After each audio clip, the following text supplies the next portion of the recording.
Hello friends, जय श्री कृष्ण। मारा kitchen में तमारू स्वागत है। आज આપણે બનાવીશું લીલી તુવેરની કચોરી કે લીલવાની કચોરીની રેસીપી। આજે આપણે કચોરીનો મસાલો ગુજરાતી સ્વાદ સાથે એકદમ ટેસ્ટી બનાવીશું। તો શિયાળાની ઠંડીમાં સમોસાને પણ ભૂલાવી દે તેવી ખસ્તા લીલવાની કચોરી બનાવીશું। બહારનું લેયર એકદમ ખસ્તા સમોસા જેવું બનશે। તો ચલો સુપર ટેસ્ટી રેસીપી બનાવવાનું સ્ટાર્ટ કરીએ। રેસીપી સ્ટાર્ટ કર્યા પહેલા જો તમને મારી રેસીપી ગમતી હોય ને હજુ સુધી ચેનલને સબસ્ક્રાઇબ ન કરી હોય તો પ્લીઝ સબસ્ક્રાઇબ કરજો અને બાજુમાં આપેલ બેલ આઇકન પ્રેસ કરજો એટલે નવી નવી રેસીપીના નોટિફિકેશન મળતા રહે। સૌથી પહેલા એકદમ ખસ્તા સુપર ટેસ્ટી લીલવાની કચોરી બનાવવા માટે પહેલા આપણે લોટ બાંધીશું। તો બાઉલમાં 1.5 કપ મેંદો લેશું। સ્વાદ અનુસાર નિમક સાથે 3 ટેબલસ્પૂન તેલનું મોણ નાખીશું। 1.5 કપ લોટની સામે 3 ટેબલસ્પૂન તેલ મોણ માટે લીધું છે। તેલને લોટમાં સારી રીતના મિક્સ કરી લઈએ। આ રીતના મુઠ્ઠી પડતું મોણ દેવાનું છે। હવે તેમાં આપણે એક સિક્રેટ વસ્તુ ઉમેરવાના છીએ, તે છે 1 મોટા લીંબુનો રસ ઉમેરીશું। લીંબુથી આપણી કચોરીમાં એક પણ બબલ્સ નહીં આવે અને સાથે આપણી કચોરી એકદમ ખસ્તા બનશે। તો લીંબુને સારી રીતના લોટમાં મિક્સ કરી દઈએ। હવે થોડું થોડું પાણી નાખતા જઈશું અને રોટલીનો લોટ હોય તેવો સોફ્ટ લોટ બાંધી લેશું।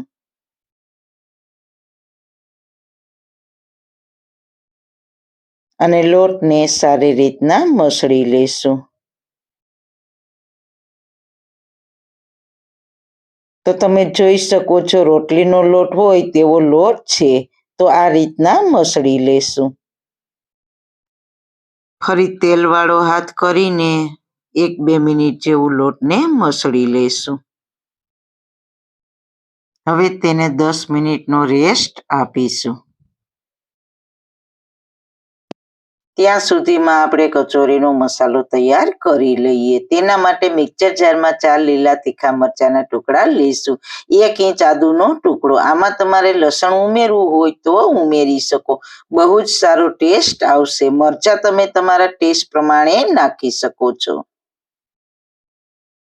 બસ આવી પેસ્ટ બનાવવાની છે। આવી પેસ્ટ બની જાય પછી તેમાં લીલવાના દાણા કે તુવેરના દાણા પણ કહેવાય છે। તો અત્યારે શિયાળામાં તમને માર્કેટમાં સહેલાઈથી મળી જશે। તો 1/4 કપ જેટલા મેં દાણા લીધા છે। તેમાં અડધી ચમચી ખાંડ નાખીશું, એટલે તુવેરના દાણાને કૂક કરીશું તો પણ કલર આવો લીલો જળવાઈ રહેશે। હવે મિક્સરને 3-4 વખત ચાલુ બંધ કરીને કરકરા જેવા પીસી લેશું।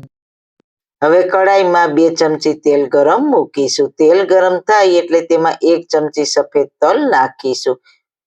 ગેસની ફ્લેમ સ્લો રાખીશું અને હલકા સાતળી લેશું।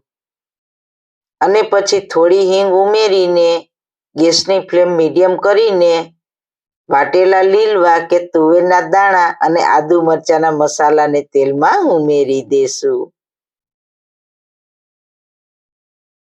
અને ગેસની ફ્લેમ મીડિયમ કરીને મસાલાને સાતળી લેશું। 5-1 મિનિટ જેવું સાતળીશું।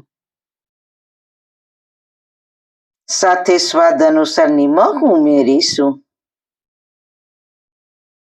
તો તુવેરના દાણા સતળાઈ ગયા છે। તો હવે તેમાં આપણે બીજી સામગ્રી ઉમેરી દઈશું। તો 1 ચમચી ખાંડ ઉમેરીશું। પહેલા આપણે તુવેરના દાણા ક્રશ કર્યા ત્યારે પણ ખાંડ ઉમેરી હતી, તો જોઈતા પ્રમાણમાં ખાંડ ઉમેરીશું। અડધી ચમચી ગરમ મસાલો, 3 ચમચી સુકેલા ટોપરાનો પાવડર ઉમેરીશું। તમારી પાસે સુકેલા ટોપરાનું છીણ હોય તો તે પણ તમે ઉમેરી શકો છો। અડધા લીંબુનો રસ ઉમેરીશું। તો અહીંયા આપણે બહારના પડમાં લીંબુ ઉમેર્યું છે તે બિલકુલ તમને ખાવામાં ખબર નહીં પડે, એટલે અહીંયા તમારે મોટું લીંબુ હોય તો તેનું અડધા લીંબુનો રસ ઉમેરવો। સારી રીતના મિક્સ કરી લઈએ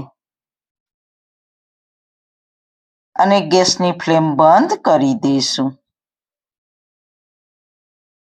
હવે પોણો કપ જેટલા ફ્રેશ ઝીણા કાપેલા ધાણા ભાજી ઉમેરી દઈશું અને સારી રીતના મિક્સ કરી લઈએ. લીલા ધાણા ભાજી તમારે વધારે ઉમેરવા હોય તો પણ ઉમેરી શકો છો. તો કચોરી માટે મસાલો તૈયાર છે. હવે આ મસાલાને ઠંડો થવા રાખી દઈશું. મિશ્રણ ઠંડુ થાય એટલે મિશ્રણ હાથમાં લઈને આ રીતના પ્રેસ કરીને તેની રાઉન્ડ શેપમાં કઠણ ગોળીઓ વાળી લઈશું. તો આ રીતના ટાઈટ ગોળી વાળવાની છે, તો બધી જ ગોળી આ રીતના વાળી લઈશું.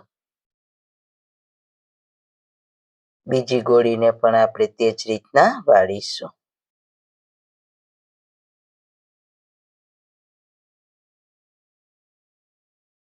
બધી જ ગોળી સરસ રીતના બની ગઈ છે.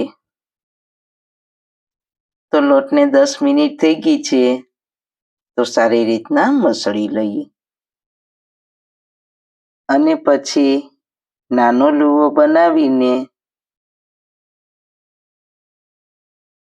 નાની સાઈઝની જાડી પૂરી વણીશું.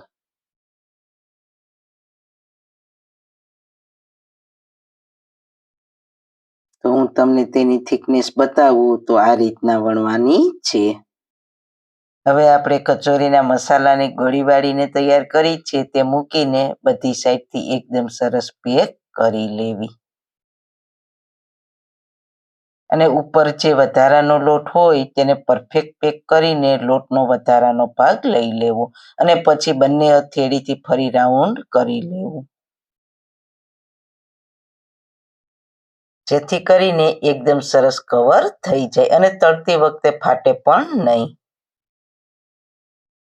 તો આ રીતના બીજી કચોરી પણ આ જ રીતના તૈયાર કરીશું. આ કચોરીના મસાલામાં તમે કાજુ દ્રાક્ષ દાડમના દાણા એ પણ નાખી શકો છો. તો આ રીતના આપણે બધી કચોરી તૈયાર કરી લઈશું. બધી કચોરી સરસ રીતના તૈયાર થઈ ગઈ છે. આટલા મસાલામાંથી 16 કચોરી બનીને તૈયાર થઈ છે. કચોરીને તળવા માટે મેં પહેલા તેલ ગરમ મૂકી દીધું હતું. તો તેલ મીડિયમ ગરમ થાય એટલે ગેસની ફ્લેમ સ્લો કરીને તેલમાં કચોરીને તળવા માટે નાખીશું. અહીંયા આપણે વધારે પડતું તેલ ગરમ નહીં કરીએ, મીડિયમ એવું થાય એટલે ગેસની ફ્લેમ સ્લો કરીને કચોરીને તળી લેશું.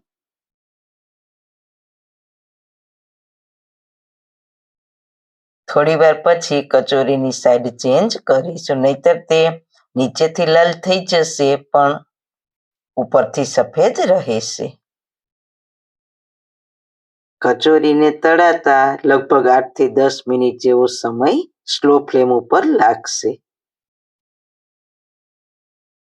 તો આ રીતના 2 મિનિટે તેને સાઈડ ચેન્જ કરતા રહીશું અને ક્રિસ્પી તૈયાર કરી લેશું. તો કચોરી તળાઈને ખસ્તા થઈ ગઈ છે, તો તેને આપણે ચારામાં લઈ લેશું એટલે વધારાનું તેલ બધું નીતરી જશે.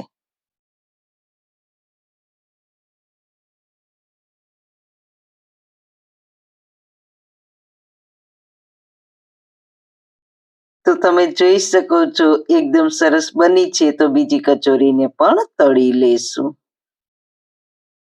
આ કચોરી ગરમ અને ઠંડી બંને રીતે ખૂબ જ સરસ લાગે છે અને તમારે તેને એક જ વખતમાં તળવી હોય તો પણ તળી શકાય અને નહીતર તેને પહેલા થોડી તળીને પછી સર્વ કરવા ટાઈમે બીજી વખત તળવી હોય તો પણ તળી શકાય. ગરમા ગરમ કચોરીને ખજૂર આંબલીની ચટણી સાથે સર્વ કરશો તો બહુ જ ટેસ્ટી લાગશે. હવે તમને ચપ્પાની મદદથી કટ કરીને બતાવું તો એકદમ ખસ્તા એવું તેનું પડ છે. બહારથી એકદમ ખસ્તા અને ટેસ્ટી એવી આ લીલવા કે તુવેરની કચોરીની જરૂર એક વખત ટ્રાય કરજો.